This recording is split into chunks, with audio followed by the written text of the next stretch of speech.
الحمدللہ رب العالمین والصلاة والسلام علی سید المرسلین۔ آج کا سوال بڑا امپورٹنٹ ہے۔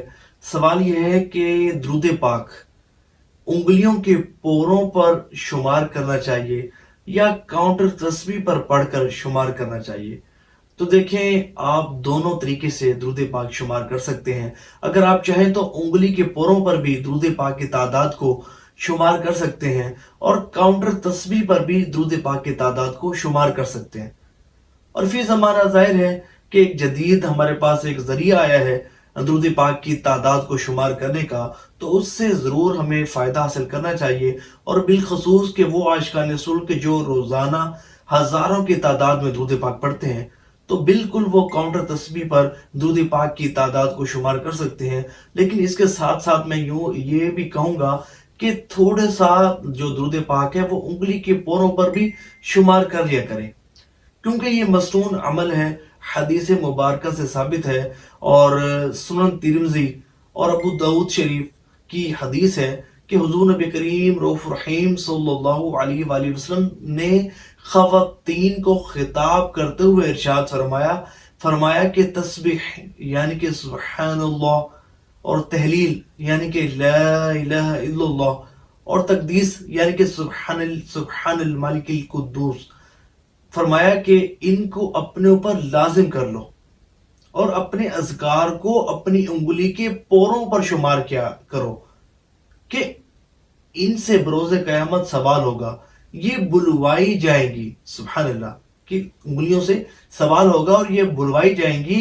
اور پھر فرمایا کہ غفلت نہ کی کرو اللہ کے ذکر میں، اللہ کے ذکر سے غفلت نہ کی کرو، نہیں تو رحمت سے دور ہونے والی بن جاؤ گی۔ تو پتہ چلا انگلی کے پوروں پر درود پاک شمار کرنا یہ مصنون عمل ہے، اور اس کا ایک خاص فائدہ یہ بھی ہوگا کہ بروز قیامت یہ بندے کی گواہی دیں گی، بندے کے ذکر و اذکار کی گواہی دیں گی۔ ایک خاتون کا کہنا ہے، کہتی ہیں کہ میں 500 مرتبہ درود پاک میں نے انگلی کے پوروں پر پڑھا اور اس کے بعد سو گئی۔ سونے کے بعد میں کیا دیکھتی ہوں کہ مجھے مسجد نبی شریف علیہ صاحب الصلاۃ والسلام کی خواب میں زیارت نصیب ہوتی ہے۔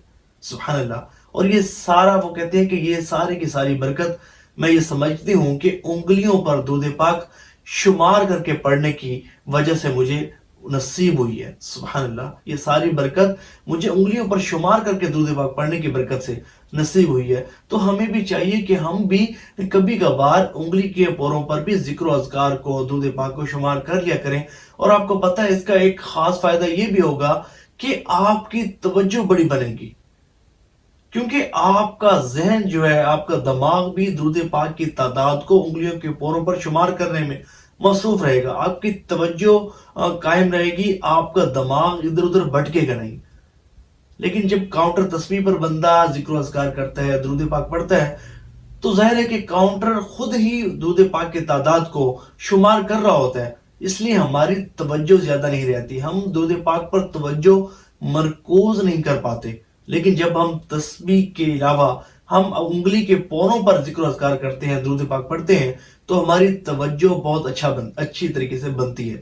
تو کبھی کبھار انگلی کے پوروں پر بھی ذکر و اذکار کر لیا کریں، درود پاک پڑھ لیا کریں، کہ بروز قیامت یہ آپ کی گواہی دیں گی، آپ کے حق میں گواہی دیں گی۔